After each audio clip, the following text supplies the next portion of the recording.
Hello again, everyone. This is Grace. It is June the 5th, 2019, and today we're going to be doing Daniel 3. Now, you may have heard me speak of Daniel 3 before, where I might have said that the 144,000 were killed. That, if you've heard me say that before, I think only one person watched that video before I took it down. So if you're that one person that heard that, that was incorrect. I've never actually believed that. I'm not sure why I said it. But we're going to go over what really happens under Daniel 3 to the 144,000 now. Now, in order for us to review this, we do have to take a look at Daniel 2. Now, if you're not familiar with Daniel 2, what happens is King Nebuchadnezzar has a dream. The dream is sent to him by Yahweh to tell him it's like a prophecy of future events. And Daniel, but he doesn't remember the dream. So Daniel prays, and he's given the dream for the king, and he tells him the dream and tells him the interpretation of the dream. Now, in the dream, Nebuchadnezzar's kingdom was a head of gold, and then the breast and the arms of silver, the belly and the thighs of brass, and the legs of iron, the feet iron of clay. All of these represented different kingdoms that were to come after King Nebuchadnezzar. Now, of course, this is the old interpretation of the dreams. We now believe that all of these kingdoms reside at the same time, simultaneously. But keep in mind that the Bible had to be true for over 2,000 years. So that interpretation was correct for that time. It's no longer correct for our times. We grow in our knowledge. And of course, that's the way it has to be. And in Ezekiel 12, I think the Lord tells us the people were saying, that's for times off. They were teasing Ezekiel, saying, that's not for us. That's not going to happen for a long, long time. And so the Lord said, okay, whenever I give you the proper interpretation of a prophecy, it's going to happen in your time. And then also in Isaiah, he says something about us changing the scriptures. There's something else in Ezekiel 12 also, I think. There's a second reason, but I can't remember what it was. So we know that that was the truth for their time. For our time, we would have a more detailed interpretation which applies. So, but that's not what we're talking about today. I just don't want to say that that was a wrong interpretation, because it was correct for that time, but it's not what we believe today. So anyway, so since the image was of fine gold, and that represented King Nebuchadnezzar, in Daniel 3, we see where King Nebuchadnezzar has made an image. He's created the same image, but he's made the entire image of gold, kind of trying to undo the prophecy. And because he wants his kingdom to last forever, of course. You know, who wouldn't want something that they built to last forever? So he builds this image of gold, and then he gathered together all of the dignitaries and all of we'll read it. Then Nebuchadnezzar the king sent to gather together the princes, the governors, and the captains, the judges, the treasurers, the counselors, the sheriffs, and all the rulers of the provinces to come and to dedicate the image which Nebuchadnezzar the king had set up. Now, it's very specific to say that King Nebuchadnezzar the king has set up his own image. Then the princes, the governors, the captains, the judges, the treasurers, and the counselors, the sheriffs, and all the rulers of the provinces were gathered together in the dedication of the image that Nebuchadnezzar the king had set up. And they stood before the image that Nebuchadnezzar had set up. Because this is going to be the test for the 144,000, whether or not they're going to worship that image that's set up by someone other than Yahweh. So King Nebuchadnezzar commands to them that at what time you hear the sound of the cornet, flute, harp, sackbut, psaltery, and dulcimer, and all kinds of music, you fall down and worship the golden image that Nebuchadnezzar the king hath set up. One thing you'll find is that they never just tell them to worship. They never say just fall down and worship the image that King Nebuchadnezzar has set up. No. Every single time they repeat all of this music and all of this chaos because it's kind of they're kind of hypnotized by all this music and all of these things that are going on around them, and they're not told to just sit there and think about it and then decide to worship. No, they put this beautiful chaos around them and they say, okay, now fall down and worship, and everyone does it. Well, except a few, and we're going to get to that in a moment. But I do want to put in here, and whosoever falleth not down and worship shall at that same hour be cast into the midst of a burning fiery furnace. Now here's where my hair was before. The burning fiery furnace is not meant to kill. It is the burning fiery furnace of affliction. It is meant to refine. When you go through trials and afflictions, they are meant to bring you closer to God. However, what did Jeremiah call it? Reprobate silver or something like that. If you cannot be refined, then yes, you can be burnt up. And, and I mean, if there's nothing that can be refined in you, or if you won't let yourself be refined, then yes, of course, it's going to be a little bit different for you. But for the Christian, it is affliction. It's not used to kill. I don't even know if I've even looked it up. I just noticed that every time they use that term, prophetically, it means the fiery furnace of affliction. Okay. So, therefore, at that time, when all the people heard the sound of the cornet, flute, harp, sackbut, psaltery, and all kinds of music, all the people, the nations, and the languages fell down and worshipped the golden image that Nebuchadnezzar the king had set up. Wherefore, at that time, certain Chaldeans came near and accused the Jews. They spake and said to the king Nebuchadnezzar, O king, live forever.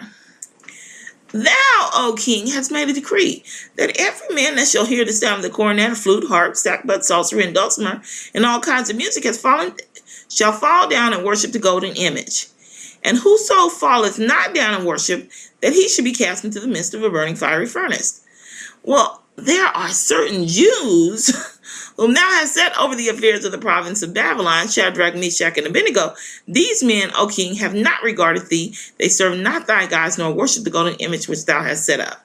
Now, if you're familiar with Ellen White, you know that she tells you, and you can see from the story if you're paying attention, that the Chaldeans were supposed to be, these were their friends and co-workers. These are the ones that knew that the Jews would not worship that false image. So it's not, the strangers didn't care. Nebuchadnezzar didn't care. Nobody else noticed. But the people that knew that they were religious and served Yahweh sought them out, figured out, and went looking for them to see if they were going to bow down to the image. And when they saw they didn't, what'd they do? They went told, all seedy and everything. Thou, O king, hast made a decree that every man that shall hear the sound of the cornet, flute, harp, sackbut, psaltery, and dulcimer, and all kinds of music shall fall down and worship the golden image. Well, there are certain Jews that thou hast set over the affairs of the province of Babylon. They have not regarded thee. They serve not thy gods. Just shady. We all have friends like that. I know that I do. I have friends that watch me. I have friends that watch everything that I do. And it seems to me that they want to feel good about themselves because they serve a different God. And we're friends, though. We're friends. I want the best for them. And I don't know. They don't seem to want the worst for me, but they seem to take quite a bit of joy if I should have a little tumble here. So maybe they do want the worst for me. I don't know. I don't know. I regard them as friends. But you can see here that it is the Chaldeans, the ones that knew the Jews, that knew that they would not worship, that go and snitch on them to the king. So anyway, then when Nebuchadnezzar hears this, he's in a rage. And then Nebuchadnezzar, in his rage and fury, commanded to bring Shadrach, Meshach, and Abednego. Then they brought these men before the king.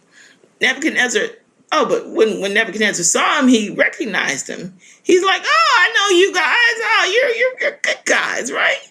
So we'll move on to the next verse here. Oops. Nebuchadnezzar spake and said unto them, is it true, O Shadrach, Meshach, and Abednego? Do not ye serve my gods, nor worship the golden image which I have set up? Now if you be ready, that at what time ye hear the sound of the cornet, flute, harp, sackbut, psaltery, and dulcimer, and all kinds of music, ye fall down and worship the image which I have made, well. But if ye worship not, ye shall be cast that hour into the midst of the burning fiery furnace. And who is that God that shall deliver you out of my hands? Well, he gives them a second chance, right? Because he likes her. He says, it's okay, don't worry about it. I'm going to give you another chance. Just bow down when you hear all the music and it'll be fine. Well, Shadrach, Meshach, and Abednego, we asked him, he's the king. So he closes it off with, and who is that God that shall deliver you out of my hands? Well, Shadrach, Meshach, and Abednego answered and said to the king, O Nebuchadnezzar, we are not careful to answer thee in this matter. If it be so, our God whom we serve is able to deliver us from the burning fiery furnace. They wanted to make sure he understood. Our God can deliver us from your hands, right? So they say, if it be so, our God whom we serve is able to deliver us from the burning fiery furnace, and he will deliver us out of thine hand, O king, if he so chooses. But if not, be it known unto thee, O king, that we will not serve thy gods nor worship the golden image which thou hast set up. Well, this sent Nebuchadnezzar into a fury. Then was Nebuchadnezzar full of fury, and the form of his visage was changed against Shadrach, Meshach, and Abednego. No more Mr. Nice Guy. No, he liked them before, but now, Therefore he spake and commanded that they should heat the furnace 17 times more than it was wont to be heated. So he's turning up the heat 7 times. Now they're already going through it. And he's going to make 7 times hotter. And he commanded the most mighty men that were in his army to bind Shadrach, Meshach, and Abednego and to cast them into the burning fiery furnace. Then these men were bound in their coats, their hosen, and their hats, and their other garments, and were cast into the midst of the burning fiery furnace. Now, when you see them talk about the clothing of a person, what they're talking about is the character. When it says they were bound in their coats, their hosen, their hats, and their other garments, they were bound in their sins, basically. They were bound in the flaws in their characters that went against Yahweh, or the laws of Yahweh. So they were bound in their sins, and let's see what happens. Therefore, because the king's commandment was urgent, and the furnace exceeding hot, the flame of the fire slew those men that took up Shadrach, Meshach, and Abednego. And these 3 men, Shadrach, Meshach, and Abednego, fell down, bound in the midst of the burning fiery furnace. Then Nebuchadnezzar the king was astonished, and rose up in haste, and spake and said unto his counselors, Did not we cast 3 men bound into the midst of the fire? They answered and said unto the king, True, O king. He answered and said, Lo, I see 4 men loosed, walking in the midst of the fire, and they have no hurt. And the form of the 4th is like the Son of God. Now, Daniel worked close to King Nebuchadnezzar. So, of course, Daniel being Daniel, Nebuchadnezzar knew what the Son of God looked like. He knew what he looked like. So this is because he had been working with Daniel, and he also knew Shadrach, Meshach, and Abednego. He knew. Then Nebuchadnezzar came near to the mouth of the burning fiery furnace, and spake and said, Shadrach, Meshach, and Abednego, ye servants of the Most High God, come forth and come hither. Then Shadrach, Meshach, and Abednego came forth out of the midst of the fire. And the princes, the governors, the captains, and the kings, the counselors, being gathered together, saw these men upon whose bodies the fire had no power, nor was an hair on their heads singed, neither were their coats changed, nor the smell of fire had passed on them. And that verse is just to show you that this is the 144,000. Their sins are purged, and they've gone through the fiery furnace of affliction, and now their sins are being purged, and they're no longer bound. They no longer have the smell of fire or anything like that on them. So, and their sins are purged in the first trumpet, by the way. Then, oh, well, the affliction starts, since I mentioned that, the affliction actually begins at the first seal. The first seal is where it all begins. That's spiritual, where that's the false spiritualism, where they're going to build well, the spiritualism grows, but the false spiritualism of the first seal, I hope you've seen that video I made. That's what's going to cause this false image of God to be set up. They're going to have the first seal, which is spiritualism, and then they're going to have the second, third, and fourth. They're going to have all the wars, the famines, the pestilence, and they're going to say, hey, we're being cursed by God. And so it's going to bring on this sense of spiritualism to try and offset some of the plagues and the bad things that are happening in the world, which is good. The problem is they're going to be worshiping the wrong image. They're going to be worshiping an image of God instead of the real God. And I believe that image is Sunday. I don't know well, that's what I believe. You don't have to share that belief, what the image is going to be, but it is going to be an image. It is not going to be the truth. And that's what they are going to use to persecute the 144,000. And that's what they're going to use in order to purify them through this test. And you see that in the first 4 seals, and then you see them being purified, of course, in the 7th seal. And, of course, if you watch my video on... Oh, okay, this video is getting long. I changed my format just so that you know what's going on real quick. And then I'm going to close out this video. I changed my format. I found that I was making the videos really long. I was trying to squeeze a lot of information in them.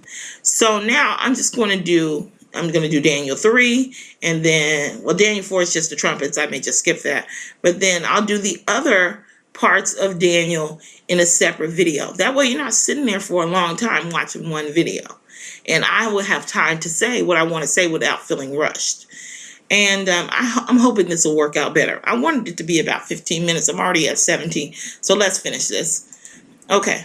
Then Nebuchadnezzar spake and said, Blessed be the God of Shadrach, Meshach, and Abednego, who has sent his angel and delivered his servants that trusted him, and have changed the king's word and yielded their bodies, that they might not serve nor worship any god except their own God. Therefore I make a decree that every people, nation, and language which speak anything amiss against the God of Shadrach, Meshach, and Abednego shall be cut in pieces, and their houses shall be made a dunghill, because there is no other God that can deliver after this sort. And the king promoted Shadrach, Meshach, and Abednego in the province of Babylon. And of course they're promoted because now, of course, they are the 144,000. So we will leave it there for now.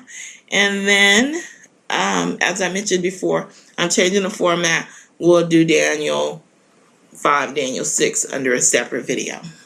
All right. Yahweh bless.